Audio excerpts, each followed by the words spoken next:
Hey everybody, how's it going? Eric here, and today we're going to talk about a couple of the biggest behemoths to ever enter the stratosphere. Minecraft and Diablo. You see, as far as big games go in their genres, Minecraft and Diablo are as big as they get. So today, when I found out that the next game that's making its way over to the Switch is a combination of Minecraft trying to beat Diablo, I went, whoa, okay, this is a little bit dangerous.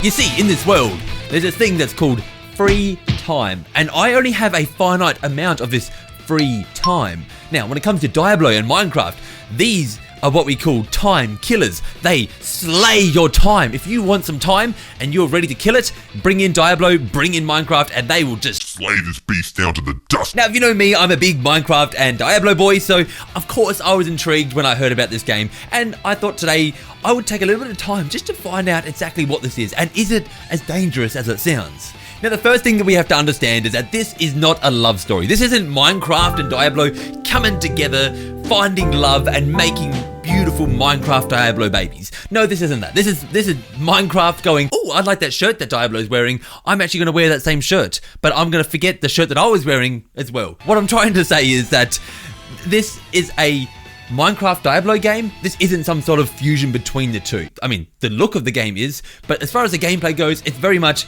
this is Diablo gameplay. As far as we know. We don't know everything about this game yet. I have to put that stipulation on that this could all be changed, and they could be like, okay, this is procedurally generated. You can now build and mine and all of that type of stuff. Not yet though. That stuff is not in the game from what they've said so far. And I mean that. When the game was initially announced last year, they in fact came out and even said, there's no building and there's no mining in this game. It's an action-heavy game. Again, things definitely can change. Thinking about it, it's strange. Good strange, but very strange, because they're taking away Minecraft's most unique, its strongest card that it has, its creativity, and they're replacing it with its weakest card, which is its combat. It's not a bad thing, it's just such a different direction, and I like that. However, I've seen some negativity around that, and that I don't like, because I'd like them to have the freedom and the creativity to build what they... This sounds like I'm talking about Minecraft here. To build whatever they want here with Minecraft. It's kind of like when Mario does spin-offs. No one complains about Mario and Nintendo choosing different games and going, let's throw them into different genres. But as soon as another company tries to do the same thing with one of their IP, they're like, ooh, that's not good. And this looks good. I'm not trying to take a dig at anyone who doesn't like the look of this game, because I think that's perfectly fair. What I don't like is that because Minecraft's uniqueness comes from its creativity, that they can't leave that behind to try something else. And I believe that the IP can go whatever direction it wants. It's not tied to its creativity. I think the creativity comes from trying something different. Okay, that was something I did not want to get into today, but we just did. So let's get on with the actual facts of the game. I want to start off by talking about probably the most important thing about this game, and that is that it feels good. And what I mean by that is, like, Minecraft feels good in this genre, but in particular, Diablo feels good to play. Just hacking and slashing through enemies, the impact, the spells, all of that, it feels really good to mess around with. Even like, to put an even stronger comparison, but this is nowhere going to be on this level, God of War is one big example where people say, you know, when you just throw Kratos' axe and you feel the impact and it comes back and it thuds into your hand. Throw Kratos' axe and you feel the impact and it comes back and it thuds into your hand and you can just go, oh yeah, that feels good. That's what I'm talking about here. Even the little things in this game, just a little hacking and slashing through enemies, they can make that feel good. And from what we've seen so far, it does actually seem to kind of have that type of impact there. It's hard to tell without the sound and every bit of design kind of going into your system, but from what I've seen here, they seem to be on the right track. The hammer looks good, it has impact. The lightning, when it hits multiple enemies, just seems to kind of reverberate around, looks kind of exciting to happen. Explosions kind of go off everywhere, and there's huge hordes of enemy. So I can see this really working. If I'm to be honest though, loots and spells have me slightly more worried, simply because they doesn't seem to be that much. I mean, mind you, this is just a trailer, we got no idea yet. There doesn't seem to be that much that they showed off. Going through the loot here, you notice that on the table you have a melee weapon, you have a ranged weapon, and you have one piece of armor, as well as 3 items down the bottom. Now, this doesn't seem like a whole lot. If you think about Diablo, well, especially Diablo 3, I'm speaking about in particular here, you were just kitted out with so much different stuff around your wheel for you to fiddle around with. And that's part of the fun of that game, is that it just spews with loot everywhere, and you're just like, whoa, look at all this loot in front of me. You don't know what to do with it all, except go through your menus and spend way too much time just fiddling around with that stuff. Mind you, that feels good to do. And so I'm wondering where they're going to make up for that in here, because it doesn't seem to be that heavily focused on loot It is still focused on loot, but not as heavily like there's just gonna be pouring loot out of everything. So it does make me wonder whether this game can still capture that creative loop of find loot, equip that loot, try something different as well. Of course, it doesn't just end there. There are enchantments that you'll notice down the bottom corner that you can equip. There's 3 of them. We don't know the ins and outs of them yet, but that could make combat interesting. And while we're on the subject of interesting and combat, I think one thing that we do have to point out here that they've done exceptionally well with is with the design of the armor that you're wearing and the weapons that you're using, all of that type of stuff. They could have simply gone, let's do the basic Minecraft stuff. Let's give them a little pickaxe with enchantments. Let's just give them the iron armor, then they eventually get the gold armor, and then they eventually get the diamond armor, and everyone just puts up their hands and goes, yeah, us, we got the good armor. I don't know why I turned Swedish all of a sudden, but that's what they could do. And they didn't. The fact is, they added awesome looking pole arms and these necromancer beams that take this sweet ride for a... And there's even just a piece of meat that you can just take out of your pocket and just summons a dog to fight along by your side. You seem to have like summonable creatures as well. I think that's cool. I think they're doing good with that type of stuff.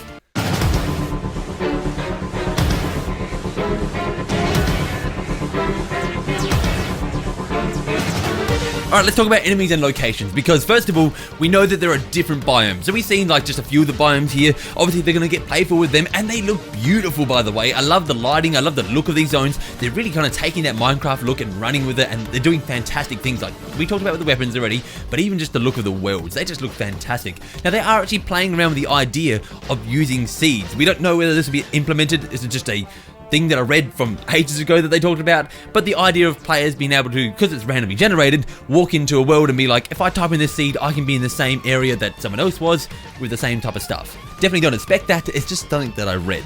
Now, there is a hub world apparently as well, which is interesting. I'd like to know what that is. I think it's going to be similar to, like, again, Diablo. Hey, there's so many equations that's just equaling Diablo here in the end, but the hub world is the same type of thing. I believe it'll be something like you return to this whenever you want to sell equipment and do stuff like that. So another thing that we can kind of expect. And while I'm sitting here just swooning over the designs, let's talk about the enemies, because I think they did a good job with them as well. They are just a lot of repeats of like different types of enemies that we already know from Minecraft with some different skins, but they seem to have different bosses that they've added that are completely new, and that's kind of exciting. I really do hope they can take that to the next level. Bosses and unique mobs are kind of the secret sauce that make it nice and tasty. Just the mobs themselves are just kind of like your mashed potato. That's just kind of a bit boring, a bit bland. I can deal with that being a bit bland as long as you're throwing in this hot spicy sauce over the top. Now, going back to Diablo, and please do not take a drink or anything every time I say the word Diablo in this, because it's going to come up a lot, but the map is another thing that it obviously takes inspiration from, and it's done a good job with that. I'm glad that it did take the same type of map out of Diablo. It simply brings it up as an overlay over your screen, and you can see some markers here. If you look carefully, you will see a chest and a little beam marker down the bottom corner.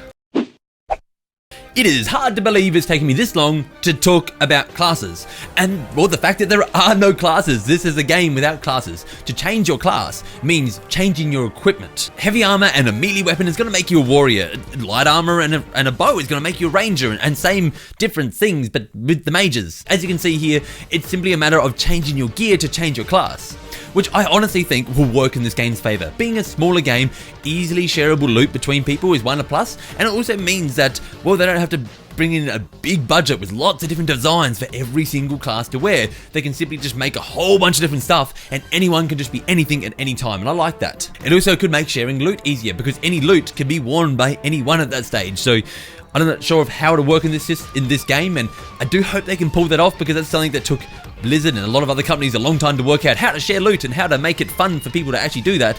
But hopefully they can do that, and hopefully they can pull it off as an easy way to be like, you can just wear anything, share everything, have fun doing anything, except building and mining, because that's, you can't do. Now, I did just mention multiplayer, but yeah, of course, there's up to 4 players that can get into this world together, and it's drop in, drop out. So in other words, if you're playing on a local console and someone comes up next to you and they're like, I want to play too, pick up a controller, start playing, you're in the match. And the enemies, just like Diablo, will scale to how many people are in your party. Of course, it's not just local, it's online multiplayer as well, so you can connect with people online, play the same game, do the same thing, you get the idea. Minecraft Dungeons is being made by Mojang, which we just had a chat about, like Ukulele and SteamWorld actually getting to play with their brand in different ways, and so this is exciting for them to get to do the same thing here, which we mentioned at the start, so there's no point going on about that. But I am very happy that Microsoft is being loose with Minecraft. They're not just locking it down and giving you a reason to buy an Xbox. They're saying there's still no reason to buy an Xbox. I love the Xbox, I'm so sorry. What a way. Minecraft Dungeons will be here in spring 2020. It is coming to PS4, Xbox One, everything. But Switch, you name it, it's coming. And it is... I don't know any more details, but that's going to do it for today. Thank you everyone for joining me. If you liked today's video, make sure to hit that like button, hit that subscribe button, be much appreciated. And for great Nintendo entertainment, remember you can count on me. For today's end screen, I'm actually recording it the next day after I've done the Minecraft recording, but that doesn't matter because the Direct has just happened. The Nintendo E3 Direct, and oh my goodness, people. It was great. It was fantastic. I can't wait to talk about it. That video is coming up soon, so watch out for that. And goodbye.